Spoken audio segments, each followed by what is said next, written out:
Iba otroci sa vždy a všade ponáhľajú. Iba otroci musia všetko stihnúť.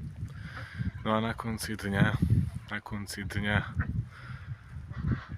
ničení, unavení, padnú do postele a myslia si, že všetky povinnosti zvládli. No, na druhý deň ich čakajú nové a je ich ešte viac. Často týchto ľudí vidíš za volantom, ako trúbia, ako sa nevedia dočkať zelenej farby na semafóre. V obchodných centrách či v potravinách čakajú nervózni z košíku. Nuž, každému z nás sa možno toto tu stalo. Podľahli sme systému a ako si z nás vyrvali to Božie.